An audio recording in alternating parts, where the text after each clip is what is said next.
যেদিন নবীজি ইন্তেকাল করেছে, আব্দুল্লাহ বিন যায়েদ বিন আব্দে রব্বি খেজুরের বাগানে কাজ করতেছে। কে যেন বলে নাই নাই রহমাতুল লিল আলামিন নাই। কথাটা শোনার সাথে সাথে আব্দুল্লাহ বিন যায়েদ বিন আব্দে রব্বিহি আল্লাহর কাছে হাত তুলে সেজদা দিয়ে বলে, ওগো আল্লাহ, যে চোখ দিয়া দুনিয়ার সবচেয়ে দামি নেয়ামত মুহাম্মাদুর রাসূলুল্লাহ দেখতে পারবো না গো আল্লাহ, এই চোখ চাই না, এটা নিয়ে যাও। দুনিয়ার অন্য কম দামি জিনিস দেখে এ চোখ আর ব্যবহার করতে চাই না। রসুল দেখা যাবে না যে চোখে, ও চোখ আমার লাগবে না। আল্লাহর সাথেও খাতির এত, দোয়া করার সাথে সাথে অন্ধ হয়ে যায়। এই সাহাবী হলো আব্দুল্লাহ বিন যায়েদ বিন আব্দে রব্বি। উনি স্বপ্নে দেখে এই যে আইসক্রিম বেচে না, এমনি টুনটুন টুনটুন টুনটুন টুনটুন বাজে, এইগুলো একটা ধপ বাজে বাজে এক লোক যায় স্বপ্নে দেখে। তারে ডাকলেন, এই এটা বেচবি আমার কাছে, কারণ নবীরে নিয়ে দিমু, এটা দিয়া মানুষের নামাজে ডাকবো। স্বপ্নের মধ্যে দবালায় কয়, ধপ দিয়া নামাজে ডাকবা কেন? আমি তোমাকে কিছু কালিমাত শিক্ষা দিই, এগুলো দিয়া নামাজে ডাকবা। স্বপ্নের ভিতরে সাহাবী দেখে আগন্তুক তাকে শিখায় বলবা আল্লাহু আকবার, আল্লাহু আকবার 4 বার, আশহাদু আল্লা ইলাহা ইল্লাল্লাহ 2 বার, আশহাদু আন্না মুহাম্মাদার রাসূলুল্লাহ 2 বার, হাইয়া আলাস সালাহ 2 বার, হাইয়া আলাল ফালাহ 2 বার, আল্লাহু আকবার, আল্লাহু আকবার, লা ইলাহা ইল্লাল্লাহ। কালিমাগুলো শিখাইছে আর ঘুমাই গেছে। নবীজির কাছে আয়েশা বলে, নবীজি স্বপ্নে দেখি এক লোকায় আমারে এগুলো শিখায়, কয় এগুলো নবীর কাছে নিয়ে দাও। সরওয়ারে দো আলম নবী বলে, দোয়াবলা বইলো না, দোয়াবলা বইলো না, ও তোমার উস্তাদ, ও আল্লাহর পক্ষ থেকে ফেরেশতা তোমাকে আজান শিখাইতে এসেছিল। স্বপ্নে যারে দেখেছো এটা ফেরেশতা, আল্লামাকাত তাযীন, সে তোমারে আজান শিখায় গেছে।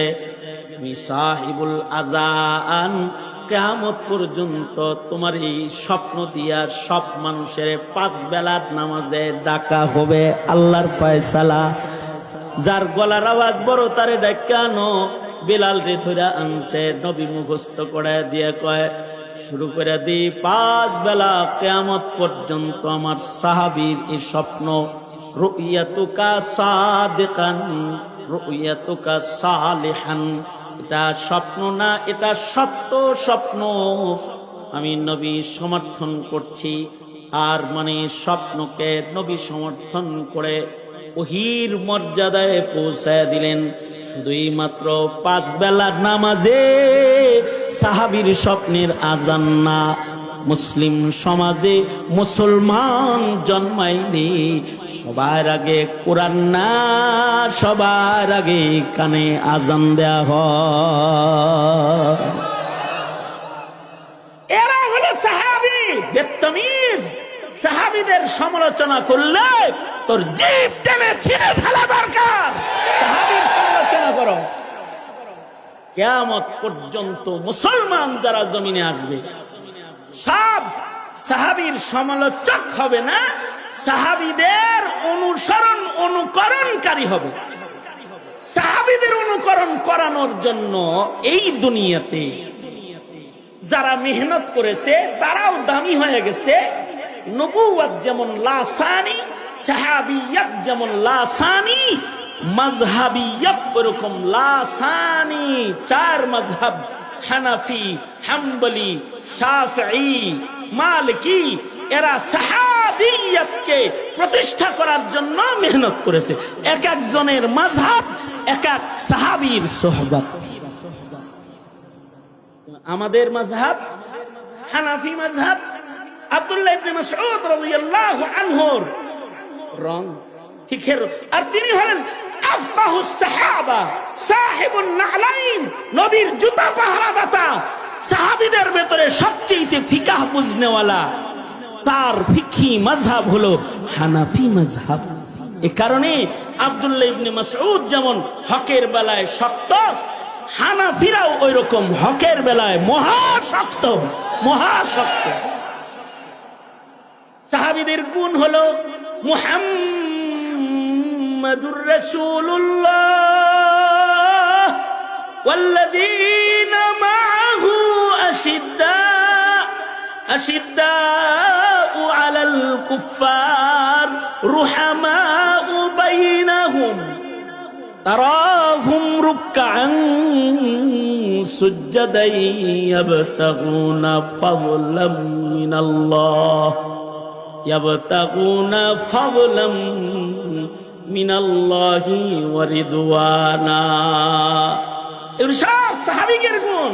আশিদ্দাউ আলাল কুফফার, কাফেররে ইলিশ খায় মুসলমান ওলি হুজুর করে জেলখানায় রাখার নাম ঈমান না। আশিদ্দাউ আলাল কুফফার, কুফরের সাথে শক্ত আর ঈমানদারদের সাথে ভক্তির আচরণ। শুধু কুফরের সাথে শক্ত না, ফিস্ক ফুজুরের সাথেও শক্ত। আশিদ্দাউ আলাল কুফফার, কুফরের সাথে শক্ত, বাতিলের সাথে শক্ত, ফিস্ক ফুজুরের সাথে শক্ত। এ কারণে এই সাহাবীদের খাসলাত মাযহাবীদের ভেতরে আছে। এই মাযহাবীদের এই শক্ত হালাত, সাহাবীদের এই শক্ত হালাত দেওবন্দিয়াতের ভেতরে আছে। এ কারণে দেওবন্দিরা কোন বাতিলের কাছে নিজের মস্তককে অবনত করে না, কখনো অবনত করে না। শিদ্দাউ আলাল কুফফার। সাহাবীদের নবীজির রং সাহাবী, সাহাবীর রং হানাফি, মালিকি, শাফিঈ, হাম্বলি। আর এই আইম্মায়ে আরবাআর রং দেওবন্দি। দেওবন্দের রং কওমি, ওয়াহাবি, তাবলীগি, সুফি, আহলে মারিফাত, তাজকিয়াতুন নুফুসের মেহনত যারা করে, এরা বাতিলের কাছে মাথা নত করে না, কখনো করবেও না, করবেও না। কারণ শিদ্দাউ আলাল কুফফার, এই কাফেলাটা জিন্দা রাখতেই হবে। ইদিয়া জিন্দা হইব, সুতার ফ্যাক্টরি থেকে এগুলো বাড়িব, ফ্যাক্টরি টেক্সটাইল থেকে বাড়িব। এইগুলা বের করার জন্য দরকার হযরত জি ইলিয়াস রহমাতুল্লাহি আলাইহি দাওয়াতি মাদ্রাসা। এগুলোর জন্য দরকার দারুল উলুম, এগুলোর জন্য দরকার ইশরাফুল উলুম, কাসিমুল উলুম, এগুলোর জন্য দরকার যত মাদারিস। আল্লাহর রাসূল বলেন আসহাবি কান্নুজুম বিআইহিম ইক্তাদাইতুম ইহতাদাইতুম। আল্লাহর নবী বলেন আমার সাহাবীদের ঈমানের উপমা তারকার মতো। আমার সাহাবীদের যে কাউকে কেউ অনুসরণ করবে তারা হিদায়াতের উপরে চলতে পারবে এবং তারা আল্লাহকে পেয়ে যাবে। নবীজির জামাতে সাহাবার যে কোনো সাহাবীকে সারা দুনিয়ার মুসলমানরা যদি অনুসরণ করে তো সারা দুনিয়ার মুসলমান আল্লাহর সন্তুষ্টি অর্জন করে আল্লাহর জান্নাতে চলে যাবে।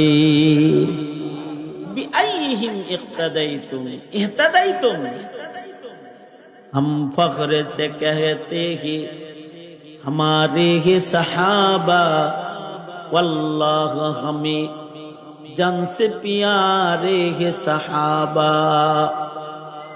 उस चांद जो रोशन हुआ बतहा के उफ़क़ पर, उस चांद के ताबंद सितारे है सहाबा।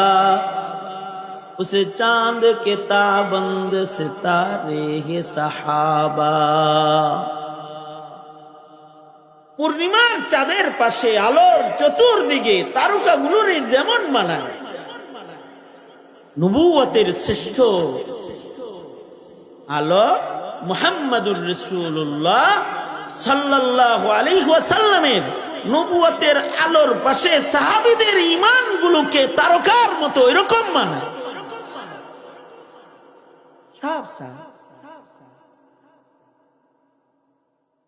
সাহাবীদের হায়াত যেমন আল্লাহর কাছে দামি,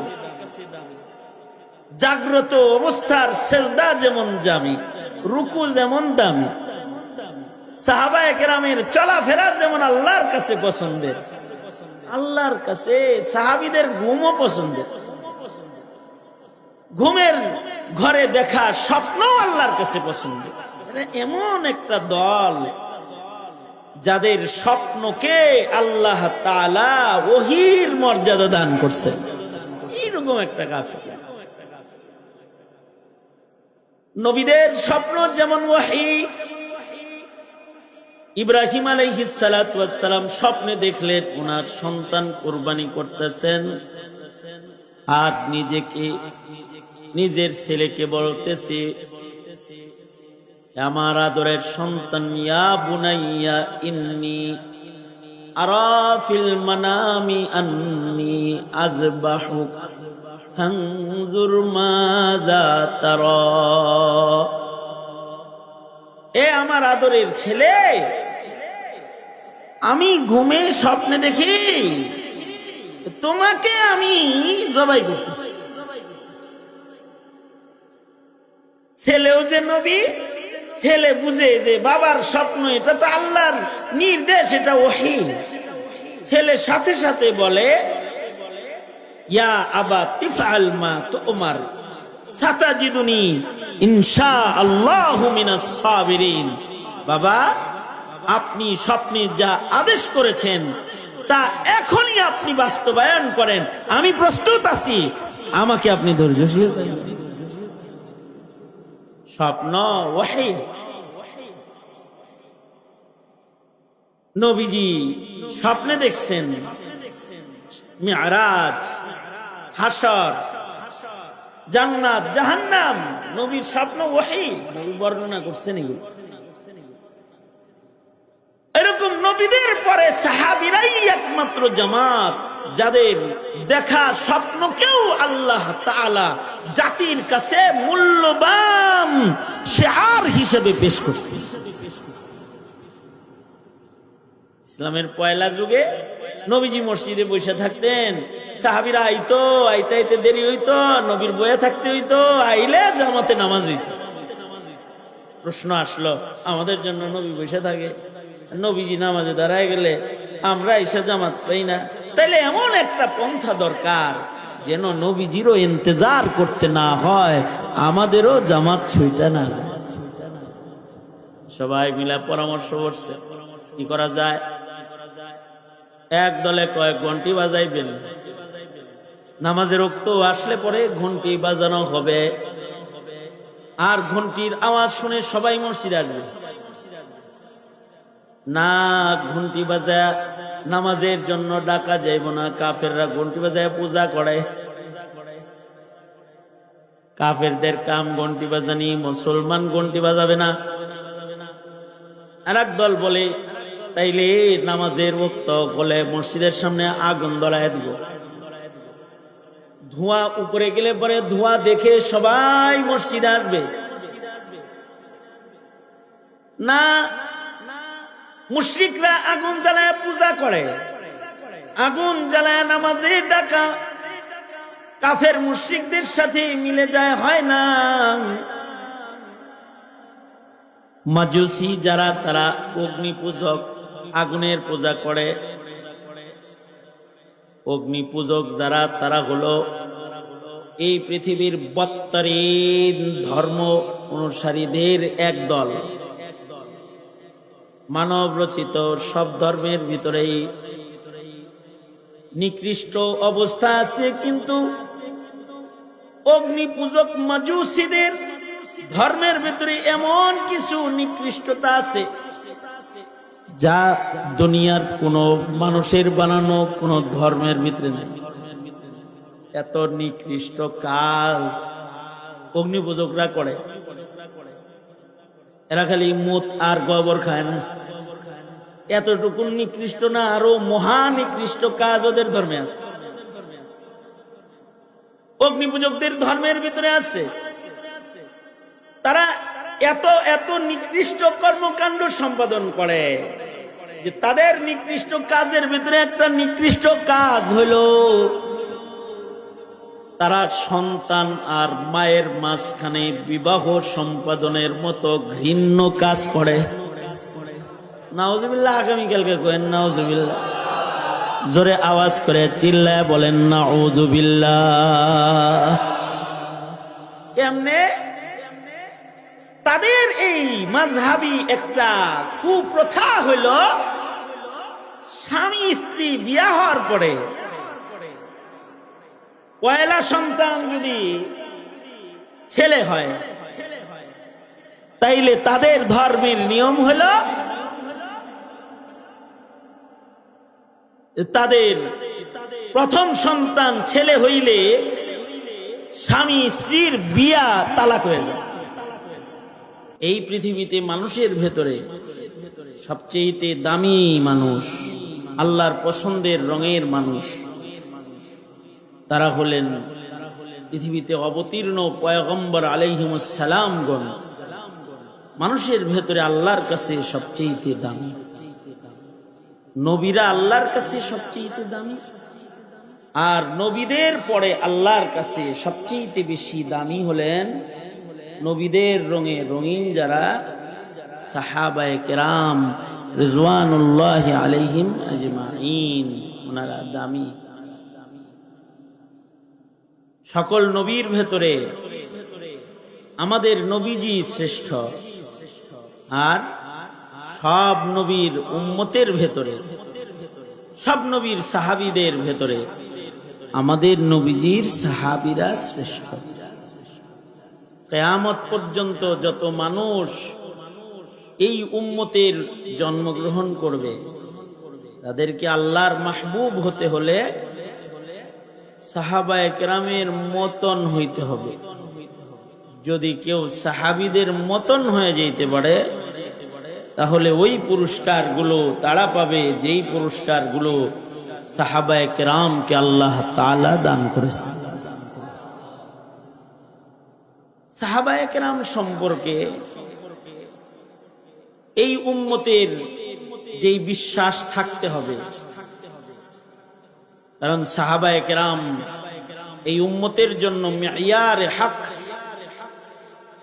সাহাবায়ে কেরাম এই উম্মতের জন্য আদর্শ। সাহাবীদের অনুকরণের ঈমান এই উম্মতের কাছ থেকে আল্লাহ তাআলা চান, কারণ সাহাবীরা আল্লাহর নির্বাচিত। নবুয়ত যেমন নির্বাচিত, সাহাবিয়ত ওইরকম নির্বাচিত।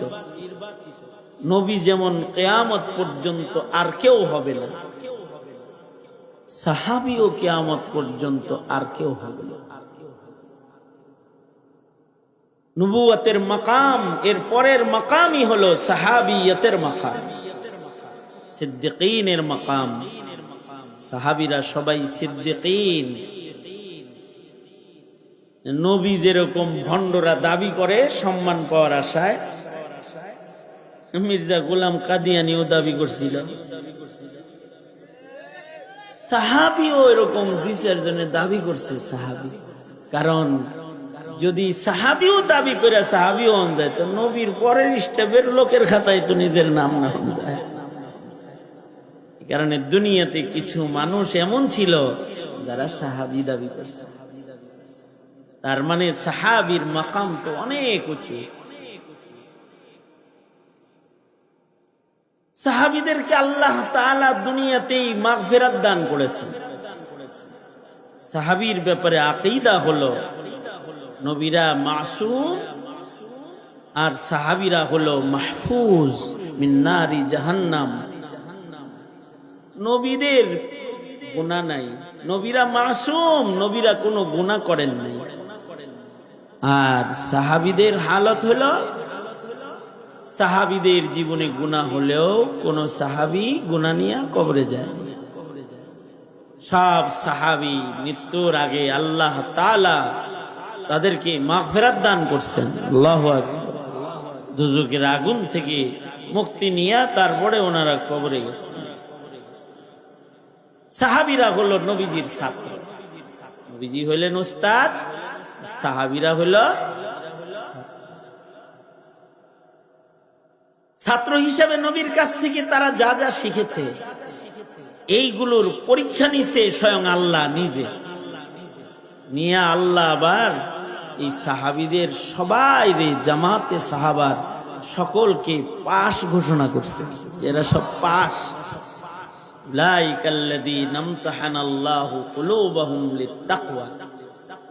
এরা তাকওয়ার পরীক্ষায় সব পাশ করছে এবং সব জান্নাতি হয়ে গেছে।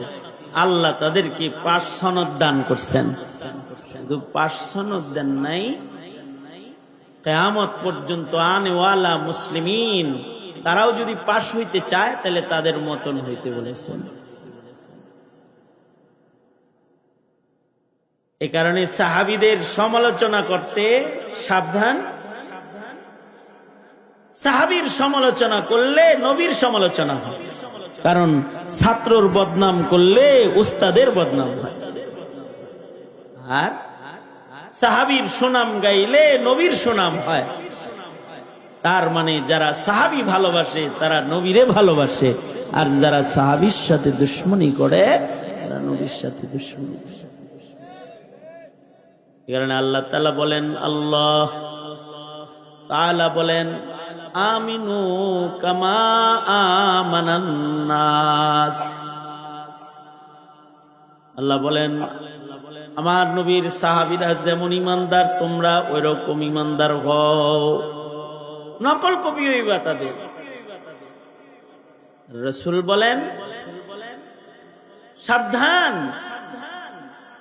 আমার সাহাবীদের কি মনে করছো? এরা সব তারকার মতো ঝকঝকা ইমানের মালিক। সবাই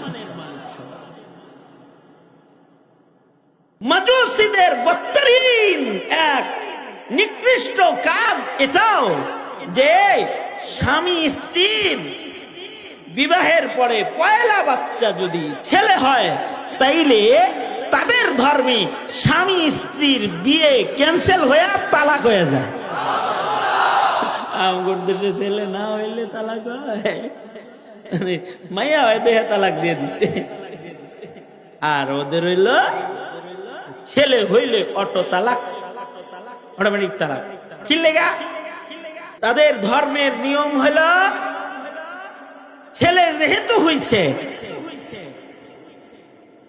ওরা তখন ফুলের মালা নিয়া মহিলার কাছে যায়, যায় কয়, তুই বড় ভাগ্যবান, তুই বড় ভাগ্যবান, মহান আল্লাহ তোর জন্য, মানে ওদের প্রভু আগুন প্রভু তোর জন্য একটা ইনটেক স্বামী পাঠাইছে যেটার সাথে দুনিয়ার কোন মহিলার টাচ লাগে নাই। এর সাথে তোর বিয়ে পড়ায় দি, নিজের স্বামীরে নিজের মতো গৈরালস, তুই বড় ভাগ্যবান। আর ছেলেরে যায়া সান্ত্বনা দিয়ে কয়, পোলাটা হইয়া বউটা তো আড়াইয়া গেছে গা, হে তো একটা ইনটেক স্বামী পায়া গেছে, তুমি যেহেতু আউট, বাদ ডিলেট হয়ে গেছো, চিন্তা করো না, জগতে নারীর অভাব নাই, আমরা সবাই মিলে তোমার একটা বিয়ে পড়াই দেব। মানে জামাই রে যায় সান্ত্বনা দেয়, আর বউরে ফুলের মালা দেয়। কেন মালা দেয়? কারণ মহিলার কপাল বালা, সে ইনটেক একটা স্বামী পাইছে। এই মহিলার সাথে এই বাচ্চার বিবাহ করায় দেয়। এই মেয়েরা তাদের পয়লা বাচ্চাকে স্বামী হিসাবে লালন পালন করে এবং এদেরকেই স্বামী বানায়। নাউজুবিল্লাহ। এইরকম বদতরিন খাবাসাত এদের ভিতরে। ইসলাম বড় পুত পবিত্র। কোনো খাবাসাত নাই। ইসলাম তাহারাতে পরিপূর্ণ।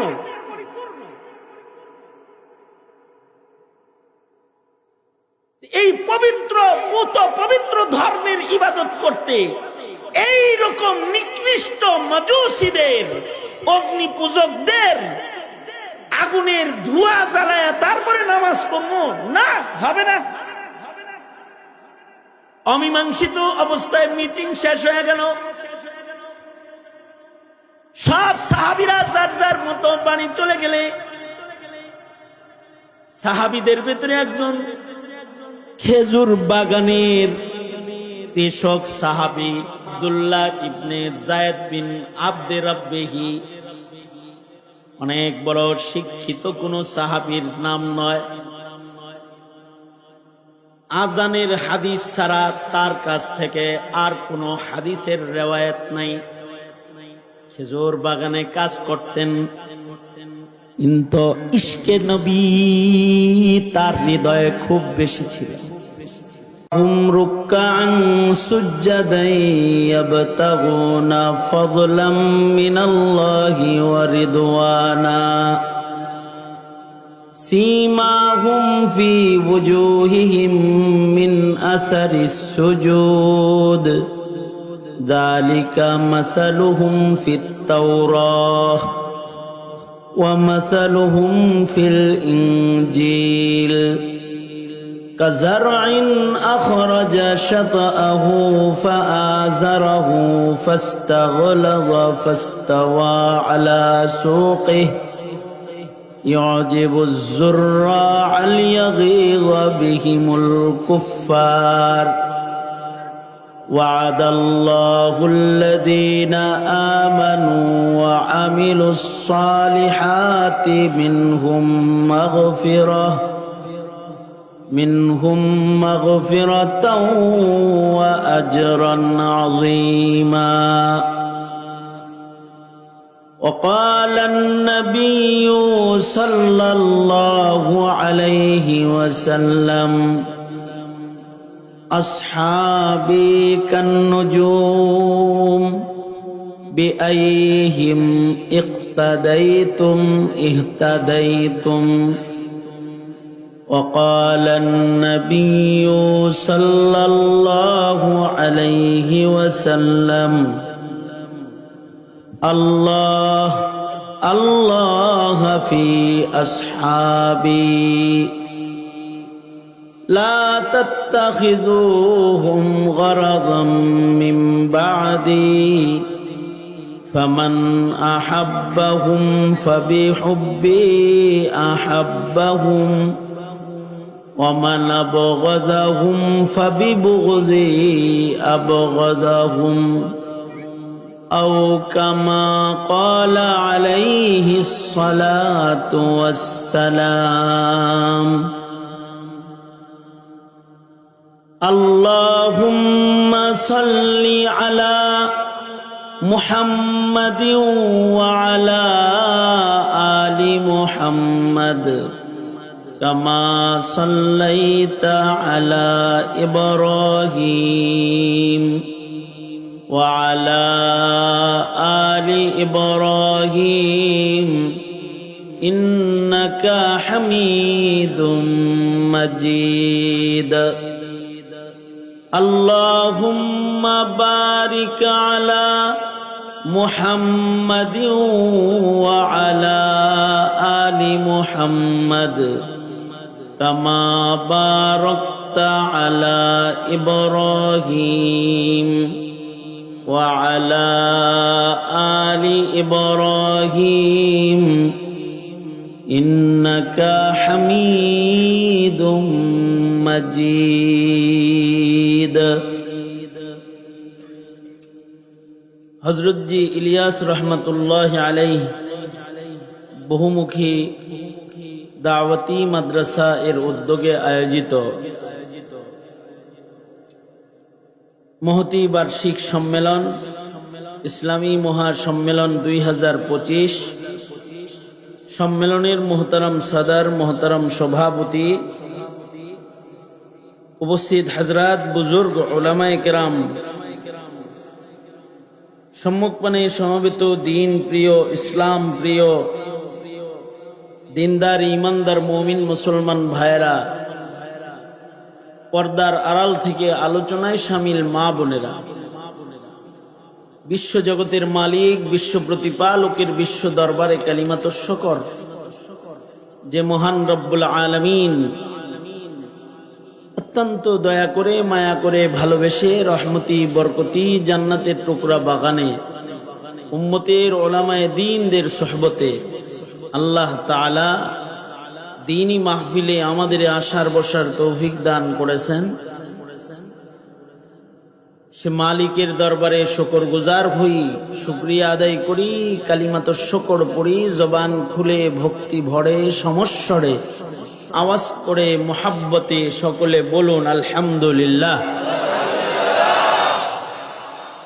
ওলামায়ে দ্বীন কথা বলেছেন এবং আমার পরে আমার উস্তাদ সমতুল্য ওলামা হযরত মুহাদ্দিসিন শেখুল হাদিস হযরতগণ উপস্থিত আছেন। ওনারা কিমতি বয়ান, দামি দামি নসিহা আপনাদেরকে করবেন। আমি অত্র মাদ্রাসা যেটা প্রতিষ্ঠিত হয়েছে, এই মাদ্রাসার মুহতামিম সাহেব হুজুর শেখুল হাদিস হযরতুল আল্লাম আলহাজ হযরত মাওলানা আব্দুল মজিদ দামাত বরকাতুহুম, তিনি আমার চাচা এবং আমার উস্তাদও। কারণ হাম আসর হইলেও, একই সাথে লেখাপড়া করলেও ওনার তাকরারে বসতাম আমরা। উনি যেহেতু আমাদের তাকরার করাইতেন এবং আমাদের পড়াইতেন ধরে ধরে, উনি আমাদের উস্তাদ। এরকম একজন মুরব্বী শাইখুল হাদিস আলেমে দ্বীন দীর্ঘদিন এই অত্র অঞ্চলে মেহনত করছেন। ভালুকায় ওনার প্রতিষ্ঠিত মাদ্রাসা দারুল উলুম হুসাইনিয়া, আবার এইখানে দাওয়াতি নিজামের বয়স্ক মাদ্রাসা সহ একটি বৃহৎ দাওয়াতি নিজামের আয়োজন হযরতজি মাওলানা ইলিয়াস রহমতুল্লাহ আলাইহির নামে যে মাদ্রাসা, এই মাদ্রাসাটা নতুন শুরু হয়েছে। এই মাদ্রাসা জাতীয় মসজিদের খতিব হযরতুল আল্লাম আল্লামা আব্দুল মালিক হাফিজাহুল্লাহ, যিনি আব্দুল মজিদ সাহেবের বড় ভাই, মেজো ভাই, এবং ওনার বড় ভাই আমার উস্তাদ মুহতারাম মুহসিন উস্তাদ, বাংলাদেশের শ্রেষ্ঠ মুফতিদের অন্যতম একজন মুফতি আবুল হাসান মুহাম্মদ আব্দুল্লাহ দামাত বরকাতুহুম হুজুর হলেন এই মাদ্রাসার মুহতামিম। কারণ এই মাদ্রাসাটি মার্কাজ দাওয়া করতে তালিমউদ্দিন একাডেমি, যেটা সারা দেশে বিভিন্ন ধরনের দাওয়াতি মিশন, বয়স্কদের শিক্ষা মিশন নিয়ে তালিমউদ্দিন মাদ্রাসা কাজ চলছে গোটা দেশে, শাখা প্রশাখা আছে। তারই একটা শাখা হিসেবে হযরতজি ইলিয়াস রহমতুল্লাহ আলাইহির নামে এই দাওয়াতি মাদ্রাসা। এই মাদ্রাসাটার আসল মুহতামিম সাহেব হলেন তালিমউদ্দিনের যিনি অভিভাবক, মারকাজুদ দাওয়ার মুদির, পরিচালক, উনি আসলে মুহতামিম। আর ওনার পক্ষ থেকে যিনি এখানে এখন দায়িত্ব পালনে ভারপ্রাপ্ত মুহতামিম হিসেবে যিনি কাজ করতেছেন, ওনার ছোট ভাই শেখুল হাদিস আব্দুল মজিদ সাহেব। এই পরিবারের সাথে আমার যে বাচপান থেকে সম্পর্ক, ওনাদের কোনো আয়োজন হলে সেখানে আমার শরীক হওয়া, এটা আমি নিজের জন্য দায়িত্ব মনে করি। সেই দায়িত্ব থেকে এখানে এসেছি এবং বহু মুরব্বীরা আসছেন যাদের নাম পোস্টারে নাই, কিন্তু ওনারা এখানে চলে আসছেন। বড় মানুষদের কাছে তো বড়রাই আসে। আমাকে নির্দেশ করছেন কিছু বলতে, তাই বরকতের নিয়তে আয়াত হাদিস পড়েছে, সংক্ষিপ্ত কিছু কথা। কোন আলেম যদি কোন মাদ্রাসা করে নিজের ব্যক্তি তাকাজার জন্য না, সাহাবিয়াতকে জিন্দা করার জন্য মাদ্রাসার বুনিয়াদ রাখে। যারা মাদ্রাসার সাথে থাকে তারা সাহাবীও বললেন। এই ছোট ছোট বাচ্চারা জিন্দা সাহাবী, সাহাবীদের রং লয়ে ঘোরাফেরা করে তলবে এলেন। সুতরাং শেখুল হাদিস আব্দুল মজিদ সাহেব কি একাই পথ চলবে সাহাবিয়াত জিন্দার জন্য, না আপনারাও?